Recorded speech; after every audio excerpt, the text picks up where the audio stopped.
congressional candidates, it's my honor now to introduce Sean O'Connor.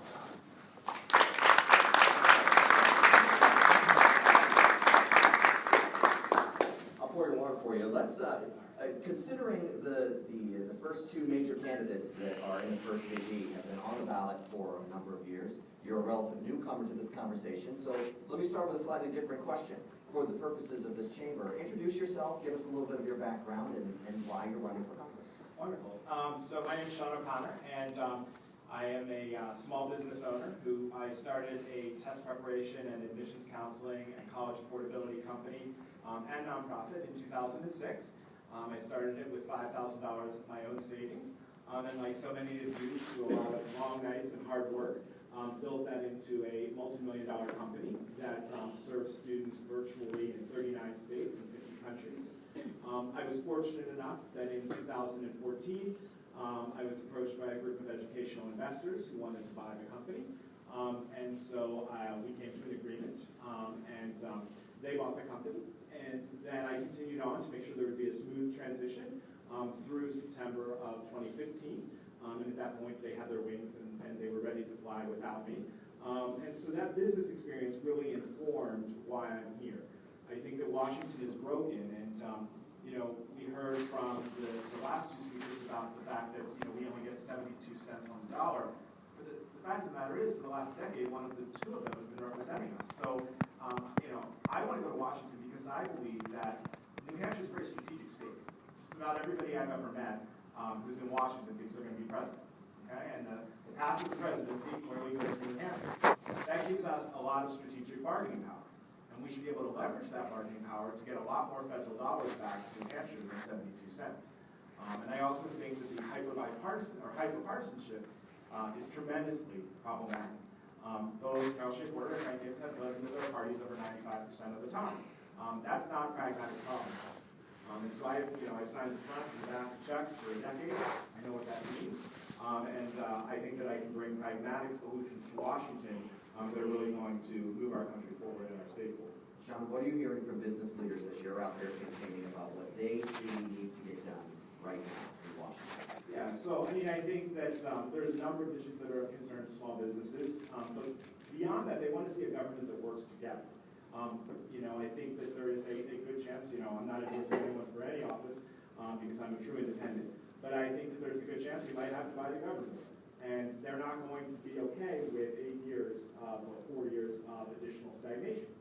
And so I'm very proud that today I received the first newspaper endorsement of any newspaper here in the 1st District. The Conway Daily Sun endorsed me for this congressional seat. And they said that bipartisanship is my watchword. And that really is true. It's one thing to say that you work with people on both sides of the aisle, but I actually have worked for Republicans and Democrats. So I worked for Jim Greenwood, who was a Republican congressman, and I worked for Lieutenant Governor of Pennsylvania, Catherine Baker Knoll, who was a Democrat. So I know how to bring people together on issues, and so they want to see tax reform. I think that's a really important issue. I think we need to address taxes. It's ridiculous right now that we can't get corporate tax. Both parties agree that we have the 3rd highest corporate tax rate in the world. It's 39.1%. But because the president wants to cut it to 28%, okay, and Donald Trump and Frank Gibbs and the Republicans want to cut it to 15%, we don't cut it at all. So it stays at 39.1%. There are only 2 countries in the world that have a higher corporate tax than the United States of America. And those are Chad and the United Arab Emirates. Okay, this is insane. Okay, so right now, $2.1 trillion are parked off-seas, and those jobs are parked off-seas, as well as that capital. They want to see that capital come back to the United States. So what I proposed is, let's split the difference. 22.6%, which would put us right at the mean. We would have the average corporate tax rate of the entire world. 22.6%, that gets the job done. Let's stop fighting. We all think it needs to be cut. Let's get it cut. That's something I'm hearing from businesses all the time. They also want to see workforce training. And I think that we, as somebody who has a lot of experience with higher education, we need to create programs through our community colleges that are going to provide incentives for people to come to New Hampshire to receive that job training that will provide the manufacturing capabilities that we need in the northern part of the state. They're also concerned about transportation. A lot of them have workers who are either coming into the state from Boston or they're losing workers to Boston. And I think that we need to address that, but we need to do it in a fiscally sound way. So I propose commuter rail, but I'm not just going to say we have to figure out how to pay for it, I'll actually tell you how we're going to pay for it. So Providence has an extremely successful commuter rail program. And the way they did it is they bought the trains, and all they do is have the MBTA services. And the cost of the trains, of the train service, is almost covered by the fees paid by the riders.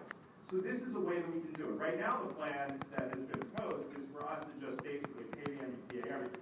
They would have their locomotives, and we would pay a lot more. Okay? But a much more sound way is for us to take out a bond, buy the trains ourselves, pay for the servicing of those trains, and that's how we can get commuter rail back and forth. And that's going to attract young people because they want an easy way to go into Boston to see a Red Sox game. The Fisher Cats are great, but we still love the Red Sox. So they want to be able to get into Boston and back and forth. And I think that having that corridor to Nashville and Manchester is something that I hear from business leaders is critically important to attracting talent and maintaining talent and not losing folks. Style first, and then we'll throw a few issues your way. You've covered a lot of good ground here. How do you describe your leadership style? And the gridlock question, how do you go to Washington and be that bipartisan guy to bust the gridlock? How do you do it? Absolutely. So I think that my leadership style is collaborative. I believe in listening to everyone, hearing everyone's opinion, and then trying to form consensus. Okay? And we're, a good deal in business is one where no one's happy with 100% of the results, right? Because if I'm happy with 100% and you're happy with 0%, that deal's never going to happen again because it's an unsustainable deal. So we need to come up with deals where we're all a little unhappy with certain parts of it, but we can actually get things done. So that's how I led in business. I did partnerships with universities. I did global partnerships. Sometimes these were with people who were very difficult to negotiate with. When I was selling my company, that was a very difficult negotiation, but we were able to find a commonality of interest and to focus on that. So I'm going to bring that business approach to Washington, and I'm a true independent. So I am not beholden to anyone. I don't take any PAC dollars. I don't take any super PAC dollars. I don't take any money from political parties. So nobody can buy me off. Nobody can force me to vote a certain way. And I can guarantee you, I'm not going to vote with either of the parties 95% of the time. And what I'm going to do is build those bridges as a independent. Let's talk a little bit about the workforce development and jobs. Obviously, the soft underbelly of our state's economy. We have a low unemployment rate right now, but businesses are having a hard time finding good help these days. And you mentioned the community college system. Can you expand on what your vision would be for not only making sure we have a well-trained workforce, but that we are more attractive, that the graying of New Hampshire stops, or at least slows down, so that we've got more young people coming here and settling down and putting roots down and helping to contribute? Yeah, absolutely. So I think that, part of what New Hampshire needs to do, and this is something where I would work with our state lawmakers, is I don't think we do a good enough job of communicating how beneficial it is to live and work in New Hampshire. I'm proud to have been a young person who chose to make New Hampshire my home and the home for my family. I'm really proud of that. I mean, I think that there is no better place to live and work than New Hampshire. We have the mountains for skiing in the winter, and we've got beaches in the summer and the lakes. You've got Boston, which is accessible. We've got the airport, but I don't think we communicate that well enough. So what I would do is I would try to partner with our state government about promoting that. And I think we need to take that message out to companies. We need to take that message of economic development out to workers so that we can recruit people here, because I don't think a lot of people who are not from New England really know New Hampshire and know how unique it is, and the amazing characteristics of the people here. One of the things that is really important to me is I was so grateful that Mike Skelton included me in this forum, because I believe that one of the great things about New Hampshire is town halls, right? And that's how we governed ourselves for hundreds of years, and everybody has a voice in those town halls, and I'm pleased to have a voice here. And so, that is how I would go about, I think we need to work, this isn't so much a federal issue as it is a state issue of how we promote the state and make sure, but I think that what the federal government can do is work, for example, with the Small Business Administration, so that we can let the Small Business Administration know, aspiring entrepreneurs, hey, this is some of the advantages of being in New Hampshire. Let's talk energy costs for a minute. 20 years ago, we were in a heavily regulated energy environment here in New Hampshire. And we were deregulated, and then now we've sort of got a whole new system where we're watching the power plants going offline, and this conversation about the balance between efficiency clean energy and protecting the environment, but needing low-cost, affordable energy like natural gas or like Northern Pass. Could you share your views on how you feel about Northern Pass, maybe about natural gas, and what we can do to make energy more affordable? Yeah, so Northern Pass should be an easy solution. Okay, this problem has been solved in New York State, it's been solved in Vermont, and it's been solved in Maine. Under the Interstate Act, states have a right of way to run power lines along interstates. And the states actually get to collect a licensing fee that the state gets to keep as long as they invested in infrastructure. So why we are going to put up these massive towers that will disturb our tourism industry makes no sense when there is a more cost-effective and more environmental solution, right? So let's use the 89 and 93 corridors. Let's bring the hydro energy in from Quebec, and let's make money off of it to fix the almost 400 bridges that are on the red list for bridges here in New Hampshire. You know, I toured one of these bridges, and you literally could see, it was an overpass in Portsmouth, and you could literally see through the bridge to the traffic underneath. That is not acceptable. So I went home and I said, okay, where do we rank in terms of red line bridges? We rank 11th worst in the nation in terms of red line bridges.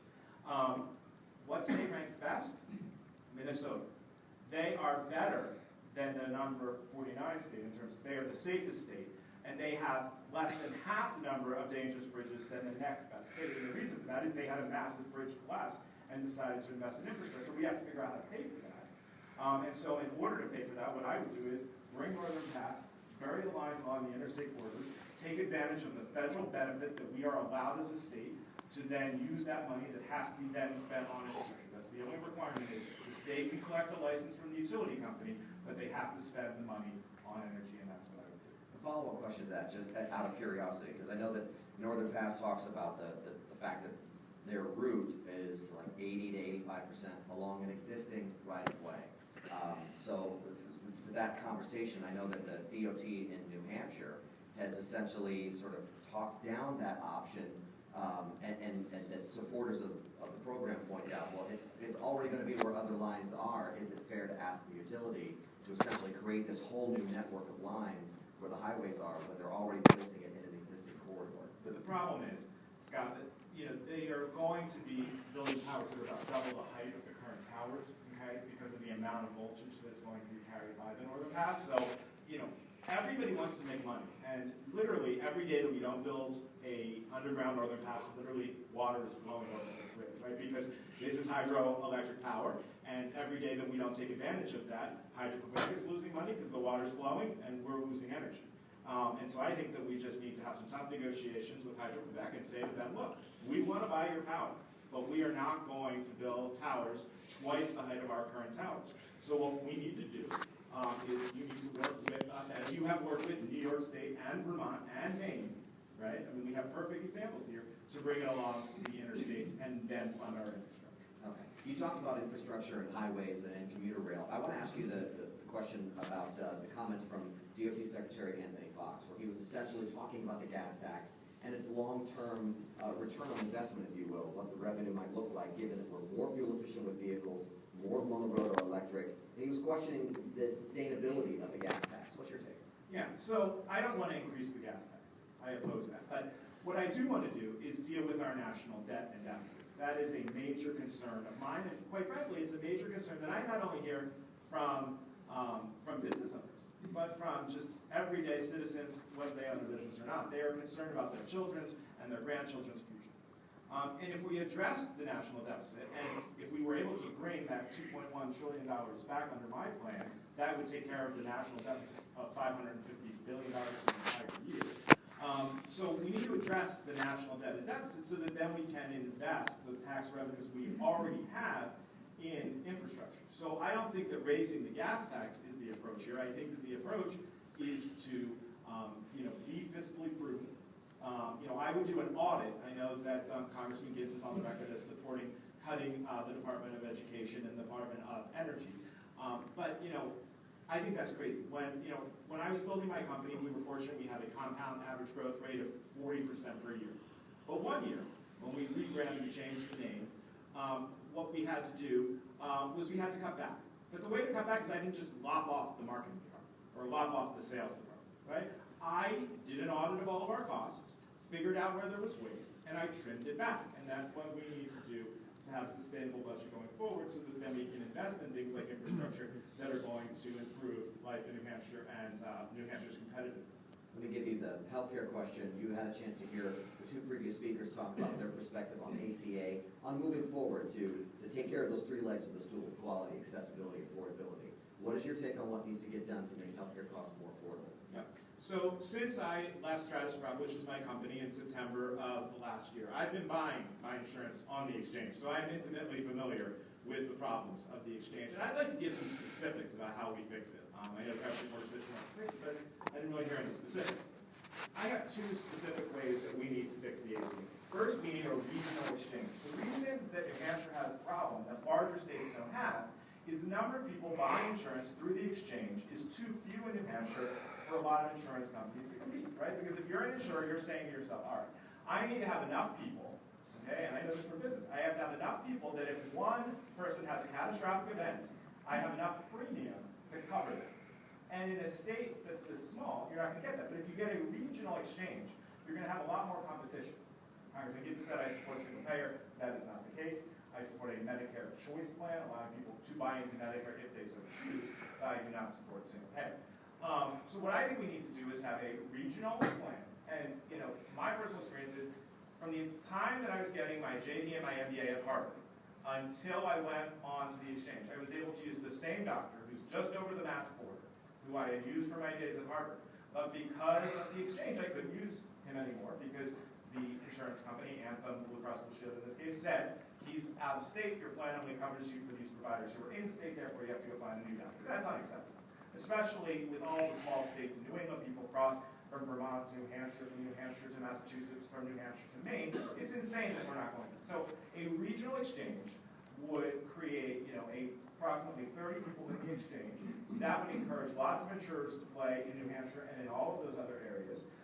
It would bring costs down because we know competition brings costs down. It would increase quality because when there's competition, you have to compete on quality. And it would mean you don't lose your doctor. You can go to any doctor that you want in New England. You can go to any hospital that you want in New England. I mean, fortunately, I'm relatively young. I'm 39, but my mom's had cancer 3 times. And she's on Medicare, and she's able to see whatever doctor she wants and go to whatever hospital she wants. And she was able to get the best care possible and survive cancer 3 times. I hate to think, if you're on an exchange plan and you can't go to Dana-Farber because that's in Massachusetts, that's ridiculous. The other thing that I want to do is offer Medicare as a choice for people. If people want to buy into Medicare, let them buy into Medicare. This is not a free handout, this is a choice. Why does that make sense? 2 reasons. One, young people move around a lot. They want a completely portable system that works in the entire country. This would allow them to buy into that. They would have a high premium. Medicare has a 20% premium, or a copay, I should say. So, this is not a handout. But the other thing that would be good about allowing young people to buy into Medicare is I'm deeply concerned about the long-term financial sustainability of Medicare. And yes, negotiating prescription drugs is going to take care of part of the problem, but it does not reduce that problem in its entirety. But letting young people buy in who use much less health care is going to be something that I think will be a way to really shore up Medicare and ensure that it's there for our seniors for decades to come. So my final question, Sean, before we wrap things up, is that this is a huge time commitment. Resources, running for office is a major commitment. Why are you doing this? Yeah, I really think that our nation is at a turning point. And if we continue the bickering in Washington and the bickering that we've seen in this district for the last decade, we're not going to make progress, and the country's going to suffer as a result. And so what I've done is I've said I will work for $14,000 a year in Washington, because I don't think anybody should enrich themselves by going to Washington. I'll work for $14,000 a year, and then I'll return $160,000 of your taxpayer dollars to New Hampshire charities that you, the people, choose because it's your money and it should come back to you. And like Speaker Ryan, I will sleep in my office. I don't know any reason why you have to have some luxurious apartment in Washington when you're there about 100 nights a year. So for me, this is about giving back. I've been very fortunate. I remember when I was starting my company, I'm sure many of you can relate to this. When I was starting my company, there was a time in that first month I didn't know if it was going to work or not. But I was fortunate. Some clients walked through the door. They had a great experience. They told their friends. We got a great reputation, and we built a great business. And so I believe I was very lucky and very fortunate. And so I think I owe back to my country now a responsibility to try to fix the problems, to bring everyone together, and that's why I'm proud to be the independent candidate in this race. John O'Connor, thank you for your time, your energy, and ideas.